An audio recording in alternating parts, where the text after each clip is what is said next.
Chalo chalo, Firol hongdok chawro jang. Mama sula abra na yang bigi. Chang ki bado mangak chip tharaga mugengi. Phone do mama da muk tawsele. Mama yawsele e. Mama, panik macho sindok piro. Kanagi dagino changaga masu yumdale. Thoiba. Ay khangi. Mama ga yam luna tinay heba. Ay gishu ima gumbin. Adobo matang sini. Ay nungsida ka kan bapamde. Yara de. Please mama. Panik piro sindok piro. Hoy hoy. Mama sindora ake. Nupi machado khangsaba nate. Firol hongdoktuna kolik mayamdo fengba horamle. Kari khallabano khangde. Nupasu makhol tabadagi changduna mating pangdawgi tawrami. Nungsina. Yarnida ay sum tawjarage. Yambasu nate. Nupi ki thabakta nupana hena wasinbado ay di pamde. Aina ada leiringida tawduna tawraklabani. Yarani ba ay sum tawjagi. Adugi sharukne tumina phamaga yeng. Aina di angang nina. Wari dum sasese. Aina thabak tawbadane loikiba khanghodanaba. Ay isa se am charangni. Ising glass ama thakchillo aduga WakhaL Turi yeng. Adusu thainde. Namit namai ipompomi. Yumanam number yeng mani ngasai de. Adusu tawde. Ayu thaktaba kuirida. Lipi ba. Nate. Pasha thokanda muk thakba haudoini. Yumdagi sum niraga thakpado ay ikairaba. Gyan di taribo. Nisadi kawba ngamdre. Yam phasay ahalna. Aina nangwanda wama lotlena khalo. Aibo waraugadra. Maram laina lotpa oiradi kaigi waraudoino. Aduga warauningai sa oide kaino. Kaino yengiduna. Mi labra yengbani hanuba haina kawgitoba. Kaurodana adude. Hanuba nang hanaga manade kidoba yaurage. Khangde. Aishe ngauraban. Ngaubagi ahanba step ni masi. Aingonda wa lotlira. Madam kradi lot kena khali. Lot chawda kari de hairuni. Ado nongma de hayuko. Soidana haige. Loirakpada sanagi vote chinbibani harakto male. Kaubu kaururida. Chinbiyudana khangnaba lei haido. Ado kaningba vote tumadi mating pangbiyu. Aduda ikaiba khangradi afaba oiraroi. Ay maga wanchana roina khalida. Nungsiramlaga kainabasi adumaina hainabra. Ay khakta wahawi. Mada khonda thiba hairaga. Ado mi nungsinaba mayam ama kainase sumain loi tawramgadra. Matang matamde. Kanamtana haiba ngamba natena. Madubu smooth oidradi lapthokpana bai. Amana dum wahaudoi leirabani. Aisu loire kon phengba. Ai chathokdo leiri. Chakdo khara ngana charaga thokige. Lamsangda leiba horadoira. Mane chumi. Adudi tiffin da chak khara hapkadra kamain tawne. Ras wakhaldana kakasu matumda chak chaw haiba yar. Babung mama su sida leini.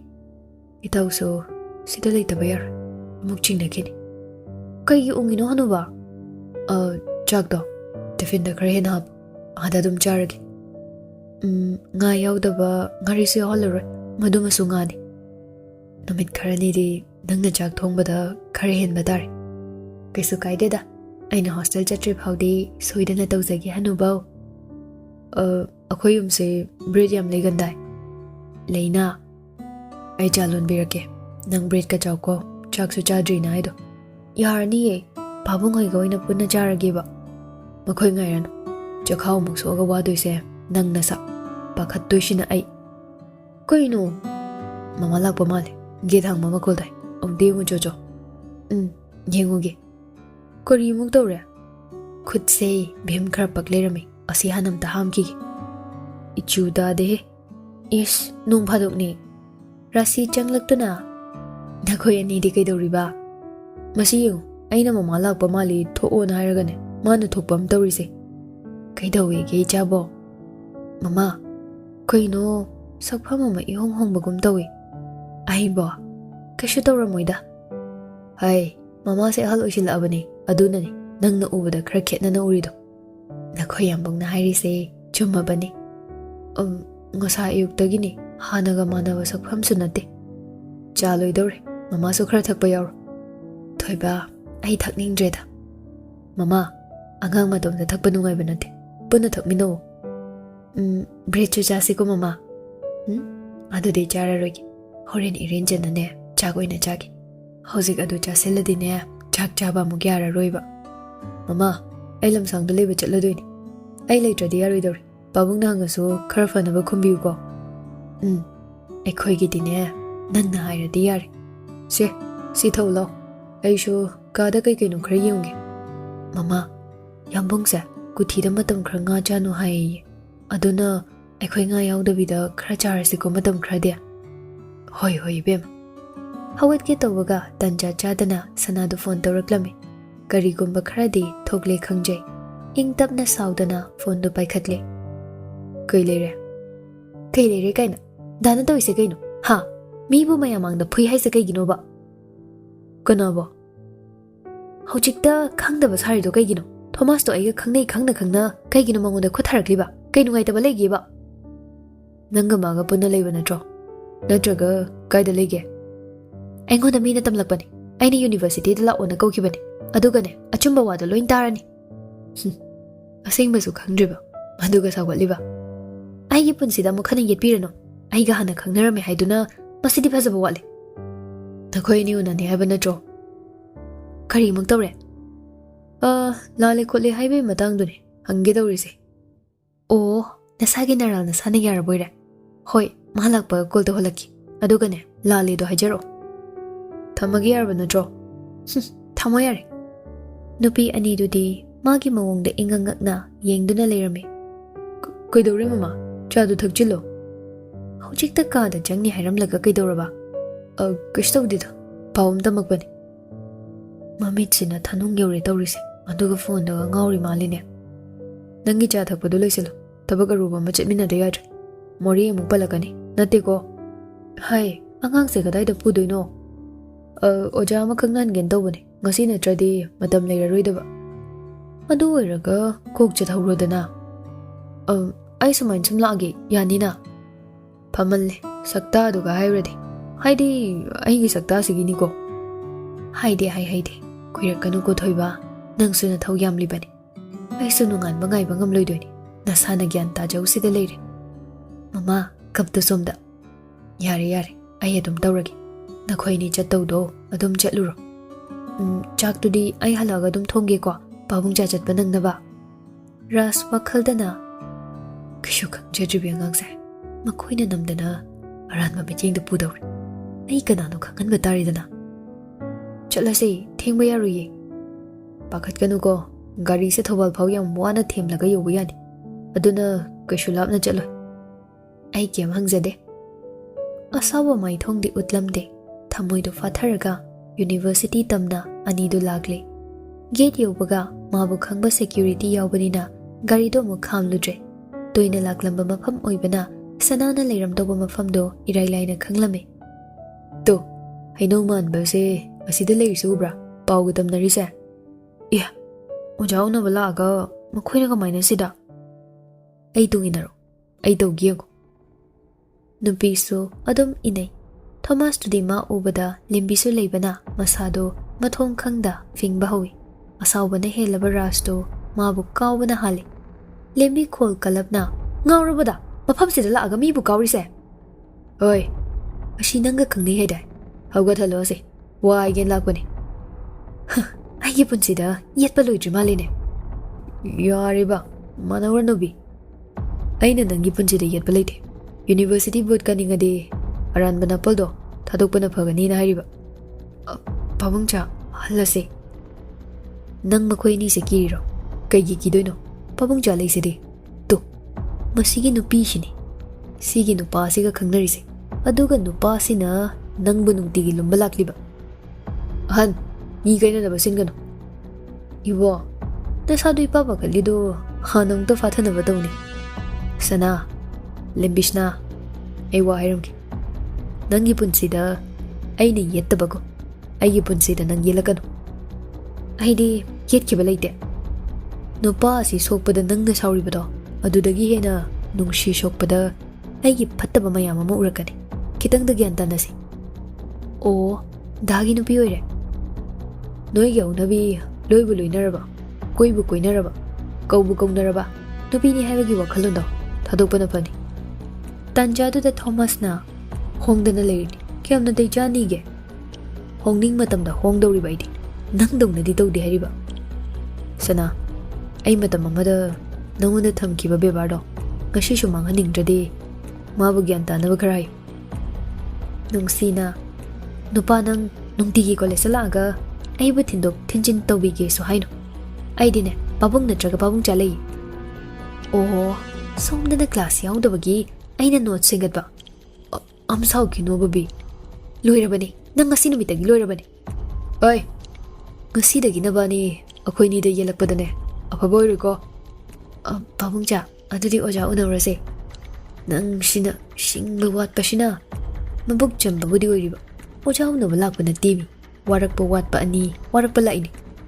E ꯑꯩ ꯌꯥꯎꯔꯒ ꯈꯨꯗꯣꯝꯕꯤ ꯊꯤꯜꯂꯒ two ꯁꯤꯒꯤ ꯃꯤꯁꯤꯗ ꯌꯦꯜꯂꯛꯀꯅꯨ ꯍꯥꯏꯕ ꯅꯠꯇ꯭ꯔꯗꯤꯅꯦ ꯃꯈꯣꯏꯒꯤ ꯀꯣꯛꯇ ꯒ꯭ꯌꯥꯟ ꯇꯥꯒꯗꯕ ꯅꯠꯇꯦ ꯐꯖꯩꯅꯦ ꯁꯤ ꯃꯐꯝꯁꯦ ꯁꯦ ꯐꯣꯇꯣ ꯑꯗꯨꯝ ꯅꯝꯕꯤꯒꯦ ꯁ꯭ꯋꯥꯏ ꯃꯄꯥꯁꯦ ꯑꯦ ꯐꯣꯇꯣ ꯍꯥꯏꯔꯒ ꯏꯃꯥꯒ ꯑꯩꯒ ꯀꯣꯏꯕ ꯆꯠꯂꯨꯕꯒꯤ ꯐꯣꯇꯣꯗꯣ ꯆꯥꯝꯕꯤꯔꯕꯣ ꯔꯥꯁ ꯃꯥꯏꯊꯣꯡꯃꯛꯁꯤꯅ ꯑꯩ ꯁꯣꯏꯗꯅ ꯆꯥꯝꯒꯦ ꯑꯗꯨꯒ ꯄꯤꯒꯦꯀꯣ ꯊꯕꯛ ꯀꯌꯥꯝꯕꯨ ꯆꯤꯟꯕꯅꯣ ꯌꯨꯝꯗ ꯍꯜꯂꯛꯄꯗ ꯑꯗꯨꯝ ꯆꯥꯝꯂꯒ ꯄꯨꯔꯛꯄ ꯌꯥꯔꯤꯅꯤ ꯍꯣꯏꯁꯦ ꯍꯣꯏꯁꯦ ꯍꯧꯖꯤꯛ ꯍꯟꯈꯤꯕꯗ ꯆꯥꯝꯃꯁꯦ ꯏꯃꯥꯗꯣ ꯑꯩ ꯍꯣꯁꯇꯦꯜꯗ ꯂꯩꯔꯅꯤ ꯍꯥꯏꯐꯦꯠ ꯈꯪꯈꯤꯕꯅꯤ ꯍꯅꯨꯕ ꯅꯪꯒ ꯋꯥꯔꯤ ꯁꯥꯔꯁꯨ ꯈꯔ ꯍꯥꯏꯕꯤꯌꯨꯀꯣ ꯑꯩ ꯍꯥꯏꯒꯦ ꯀꯩꯅꯣ ꯐꯣꯇꯣ ꯅꯝꯕꯤꯅꯤ ꯍꯥꯏꯔꯒ ꯃꯤꯠꯇ ꯑꯃꯨꯛ ꯄꯤꯔ ꯆꯦꯜꯂꯤꯗꯨꯅ ꯇꯨꯃꯤꯠ ꯆꯪꯈ꯭ꯔꯤꯔꯥ ꯅꯠꯇ꯭ꯔꯒ ꯃꯃꯤꯠ ꯃꯣꯔꯣꯛ ꯁꯥꯔꯤꯔꯥ ꯑꯃꯗꯤ ꯑꯣꯏꯔꯝꯃꯅꯤ ꯌꯥꯔꯦꯍꯦ ꯍꯅꯨꯕ ꯉꯁꯤꯒꯤ ꯅꯨꯃꯤꯠꯁꯦ ꯅꯪ ꯄꯨꯟꯁꯤꯗ ꯀꯥꯎꯅꯨꯀꯣ ꯅꯣꯡꯃ ꯃꯇꯥꯡ ꯑꯃꯗ ꯀꯥꯎꯈ꯭ꯔꯁꯨ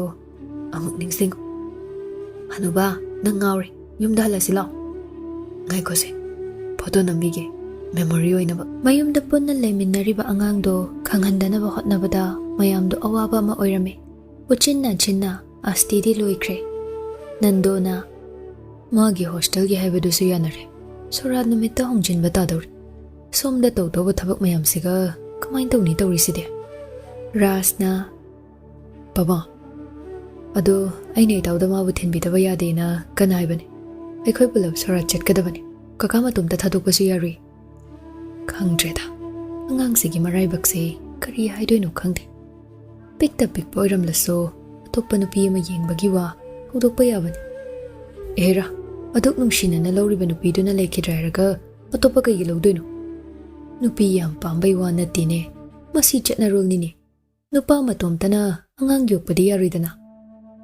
ꯕꯕꯥ ꯀꯀꯥꯅ ꯑꯗꯨꯝꯅ ꯇꯧꯔꯛꯑꯗꯤ ꯑꯩ ꯄꯨꯟꯁꯤꯒꯤ ꯃꯈꯣꯏꯗ ꯆꯪꯉꯣꯏ ꯅꯨꯄꯥ ꯑꯃ ꯑꯣꯏꯅ ꯅꯨꯡꯁꯤꯕꯗꯣ ꯏꯀꯥꯏ ꯈꯨꯝꯅꯗꯧꯅꯤ ꯄꯨꯟꯁꯤꯒꯤ ꯑꯔꯣꯏꯕ ꯃꯤꯀꯨꯞ ꯐꯥꯎꯕ ꯅꯪ ꯂꯥꯟꯅ ꯈꯜꯂ ꯃꯥꯜꯂꯦꯅꯦ ꯑꯩꯅ ꯍꯥꯏꯔꯤꯁꯤ ꯒ꯭ꯌꯥꯟ ꯇꯥꯗ꯭ꯔꯦ ꯇꯥꯏ ꯀꯔꯤꯒꯤ ꯇꯥꯔꯣꯏꯗꯣꯏꯅꯣ ꯕꯕꯥ ꯑꯗꯨꯕꯨ ꯅꯨꯡꯁꯤ ꯄꯤꯛꯇ ꯄꯤꯛꯄ ꯑꯉꯥꯡꯗꯤ ꯅꯠꯇꯦꯗꯅ ꯃꯥꯁꯨ ꯉꯝꯅꯕ ꯂꯩꯖꯁꯅꯤ ꯑꯩꯁꯨꯅꯦ ꯀꯔꯤ ꯍꯥꯏꯗꯣꯏꯅꯣ ꯈꯪꯗ꯭ꯔꯦꯗ ꯑꯩꯕꯨ ꯄꯣꯛꯄ ꯏꯄꯥꯅ ꯑꯁꯨꯝꯅ ꯍꯥꯏꯔꯛꯄꯁꯤꯗꯤ ꯈꯤꯇꯪ ꯂꯦꯝꯖꯕ ꯋꯥꯠꯄ꯭ꯔꯥ ꯍꯥꯏꯅ ꯈꯜꯂꯤ ꯍꯥꯏ ꯃꯄꯥꯗ ꯇꯤꯜꯂꯤꯕ ꯃꯌꯥꯝꯁꯨ ꯅꯤꯡꯐꯨꯡ ꯅꯤꯡꯐꯨꯡ ꯉꯥꯡꯅꯕꯗꯨꯗ ꯍꯥꯏꯕꯅꯤꯅꯦ ꯊꯤꯗꯕ ꯌꯥꯗꯦꯗꯤ ꯍꯥꯏꯗꯦꯗꯅ ꯕꯤꯔꯦꯟ ꯆꯪꯉꯛꯇꯨꯅ ꯅꯄꯥꯅꯆꯥꯗꯤ ꯀꯔꯤ ꯋꯥꯔꯤ ꯁꯥꯟꯅꯔꯝꯃꯤꯅꯣ ꯀꯀꯥ ꯑꯩ ꯀꯩꯒꯨꯝꯕ ꯑꯝꯇ ꯍꯥꯏꯖꯒꯦ ꯍꯦꯛꯇ ꯍꯥꯏꯌꯨꯅꯦ ꯅꯆꯥꯅ ꯑꯍꯩ ꯑꯄꯥ ꯁꯥꯕꯩ ꯋꯥꯗꯤ ꯅꯠꯇꯦ ꯑꯗꯨꯕꯨ ꯅꯦꯅꯦ ꯂꯩꯇ꯭ꯔꯦ ꯍꯥꯏꯗꯅ ꯑꯇꯣꯞꯄ ꯅꯨꯄꯤꯗꯤ ꯌꯦꯡꯕꯤꯒꯅꯨꯀꯣ ꯅꯨꯡꯁꯤꯒꯤ ꯊꯃꯣꯏꯗꯤ ꯑꯅꯤꯔꯛ ꯁꯨꯅ ꯀꯥꯏꯍꯟꯕꯤꯒꯨꯝꯁꯤꯀꯣ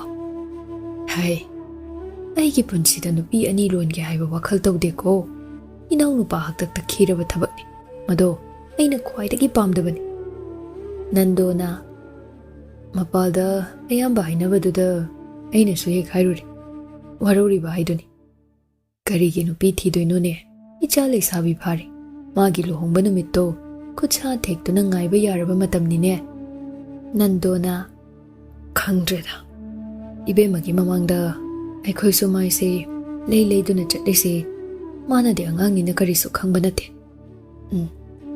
ꯑꯩꯉꯣꯟꯗ ꯀꯣꯜ ꯇꯧꯔꯛꯄ ꯈꯨꯗꯤꯡ ꯏꯃꯥ ꯄꯥꯏꯍꯜꯂꯨ ꯏꯃꯥ ꯋꯥꯔꯤ ꯁꯥꯒꯦ ꯍꯥꯏꯕ ꯋꯥꯍꯩꯁꯦ ꯁꯤ ꯉꯥꯛꯇꯅꯤ ꯌꯨꯝꯗꯩꯁꯨ ꯃꯉꯣꯟꯗ ꯐꯣꯟ ꯄꯤꯗ꯭ꯔꯕꯅꯤ ꯔꯥꯁꯤꯅ ꯆꯠꯄ ꯈꯨꯗꯤꯡ ꯐꯣꯟꯗꯨ ꯂꯣꯏꯅꯔꯕꯅꯤ ꯃꯥꯅꯗꯤ ꯑꯩꯈꯣꯏꯁꯦ ꯂꯥꯟꯅ ꯈꯜꯂꯝꯗꯣꯏꯕ ꯑꯩꯅ ꯍꯥꯏꯖꯤꯟꯈꯤꯕꯅꯤ ꯑꯅꯛꯄꯗ ꯂꯩꯕ NGO ꯑꯃꯒꯤ ꯃꯈꯣꯏ ꯃꯃꯥꯗꯣ ꯃꯇꯦꯡ ꯀꯟꯅ ꯄꯥꯡꯕꯤꯔꯤ ꯍꯥꯏꯗꯨꯅ ꯍꯥꯏꯖꯤꯟꯈꯤꯕꯅꯤ ꯑꯣ ꯑꯗꯨꯅ ꯑꯣꯏꯔꯝ ꯇꯥꯔꯦ ꯃꯥꯅ ꯋꯥꯔꯤ ꯁꯥꯕꯗ ꯑꯩꯈꯣꯏ ꯏꯃꯥꯁꯦ ꯍꯧꯖꯤꯛꯀꯥꯟ ꯍꯦꯟꯅ ꯊꯕꯛ ꯆꯤꯜꯂꯦꯅ ꯍꯥꯏꯗꯣ ꯑꯩ ꯉꯥꯏꯍꯥꯛꯇꯤ ꯉꯛꯂꯨꯔꯤꯕꯅꯤꯅꯦ ꯑꯩꯒꯤ ꯏꯅꯥꯎꯅꯤꯄꯥ ꯑꯅꯤꯗꯣ ꯊꯣꯛꯅ ꯐꯠꯇꯦꯀꯣ ꯑꯁꯨꯛ ꯐꯤꯕꯝ ꯇꯥꯗ꯭ꯔꯕ ꯃꯇꯝꯁꯤ ꯐꯥꯎꯗꯤ ꯃꯈꯣꯏ ꯃꯌꯥꯝꯕ ꯑꯃ ꯑꯣꯏꯅ ꯍꯪꯕ ꯂꯥꯛꯄ ꯌꯥꯕꯅꯤ ꯑꯩꯅꯗꯤ ꯄꯥꯎ ꯄꯤꯕ ꯆꯠꯄꯅꯦ ꯇꯥꯃꯣ ꯃꯄꯥꯟ ꯂꯝꯗ ꯂꯩꯈꯤꯅ ꯍꯥꯏ ꯃꯈꯣꯏꯕꯨ ꯃꯇꯩ ꯃꯅ ꯀꯌꯥꯝ ꯋꯥꯅ ꯍꯣꯠꯅꯔꯛꯄ ꯀꯔꯤꯁꯨ ꯈꯪꯗ꯭ꯔ ꯃꯥꯜꯂꯦ ꯀꯀꯥ ꯅꯨꯡꯉꯥꯏꯇꯕ ꯃꯌꯥꯝ ꯄꯨꯂꯞ ꯄꯨꯟꯁꯤꯜꯂꯒ ꯁꯨꯝ ꯈꯟꯖꯤꯟ ꯂꯩꯔꯗꯤ ꯌꯥꯔꯔꯣꯏꯗ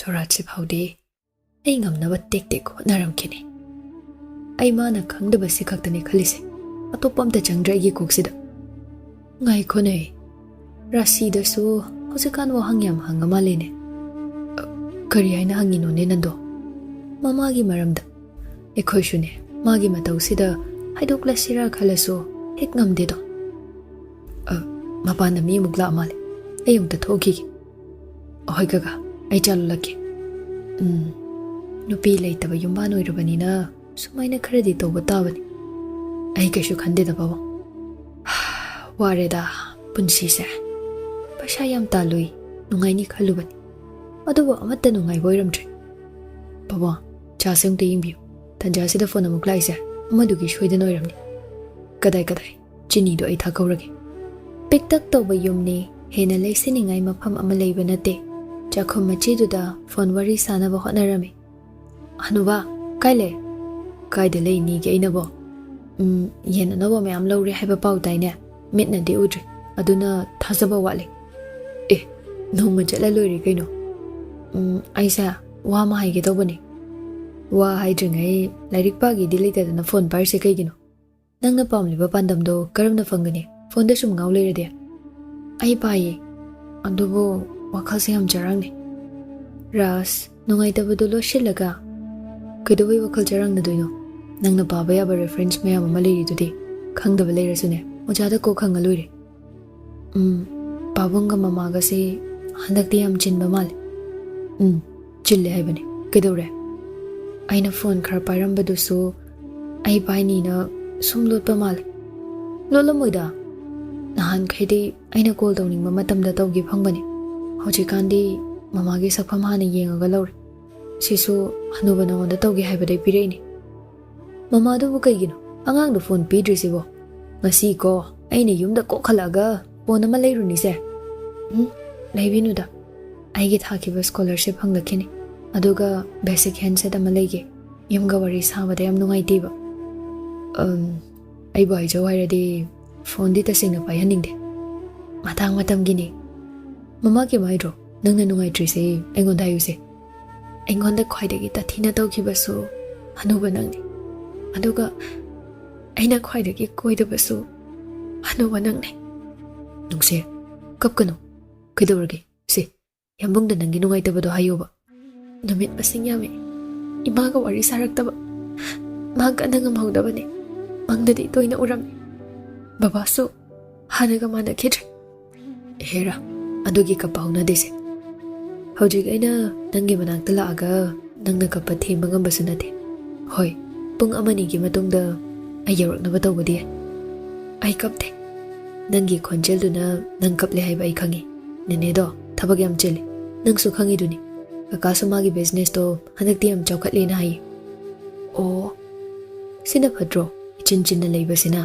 ꯃꯌꯥꯝꯅ ꯆꯤꯟꯒꯦ ꯍꯥꯏꯕꯗ ꯐꯪꯗ꯭ꯔꯦ ꯑꯩ ꯈꯛꯇ ꯉꯥꯏꯔꯦꯅꯦ ꯑꯗꯨꯁꯨ ꯍꯥꯏꯕ ꯌꯥꯏ ꯑꯩ ꯐꯥꯎꯗꯁꯦ ꯌꯦꯟꯒꯤꯁꯤꯅ ꯆꯤꯜꯂꯤꯁꯤꯅꯤ ꯒꯧꯍꯥꯇꯤꯗ ꯑꯩꯕꯨ ꯑꯃꯨꯛꯇ ꯄꯨꯕꯤꯌꯨ ꯏꯃꯥꯒꯤ ꯃꯅꯥꯛꯇ ꯆꯠꯅꯤꯡꯉꯤꯕ ꯅꯨꯡꯁꯤ ꯍꯅꯨꯕ ꯃꯤꯡ ꯀꯧꯔꯛꯀꯅꯨ ꯍꯦꯟꯅ ꯄꯨꯛꯅꯤꯡ ꯅꯨꯡꯁꯤ ꯍꯩꯄꯥ ꯀꯩꯁꯤꯡ ꯍꯥꯏꯅ ꯑꯗꯨꯝ ꯀꯧꯕꯤꯌꯣꯕ ꯅꯪꯅ ꯃꯇꯤꯛ ꯆꯥꯕ ꯃꯤꯁꯛ ꯑꯣꯏꯕꯗꯨ ꯅꯠꯇ꯭ꯔꯅꯦ ꯅꯦꯅꯦꯅ ꯄꯥꯝꯃꯤꯗꯣ ꯑꯗꯨꯒ ꯑꯇꯣꯞꯄ ꯋꯥꯈꯜ ꯃꯌꯥꯝ ꯑꯃꯅ ꯅꯪꯒꯤ ꯋꯥꯈꯜ ꯃꯅꯤꯡ ꯍꯟꯅꯕ ꯍꯣꯠꯅꯔꯤꯁꯦ ꯀꯩꯒꯤꯅꯣ ꯑꯩ ꯈꯪꯗꯦ ꯀꯞꯀꯅꯨꯁꯦ ꯅꯪꯒꯤ ꯐꯅꯕ ꯅꯠꯇ꯭ꯔꯣ ꯑꯩꯈꯣꯏ ꯃꯌꯥꯝꯅ ꯍꯣꯠꯅꯔꯤꯁꯦ ꯅꯦꯅꯦꯒ ꯋꯥꯔꯤ ꯁꯥꯗꯦꯅ ꯅꯪꯅ ꯁꯨꯃꯥꯏꯅ ꯈꯜꯂꯤꯁꯦ ꯀꯩꯒꯤꯅꯣ ꯍꯅꯨꯕ ꯑꯩ ꯃꯇꯨꯡꯗ ꯈꯟꯖꯔꯔꯣꯏ ꯍꯣꯁꯇꯦꯜꯗ ꯑꯩꯅ ꯅꯪꯕꯨ ꯊꯝꯗꯣꯏꯁꯦ ꯅꯪꯕꯨ ꯅꯨꯡꯁꯤꯗꯕꯩ ꯅꯠꯇꯦ Hina nangonda wakhal choidana ban tawbani.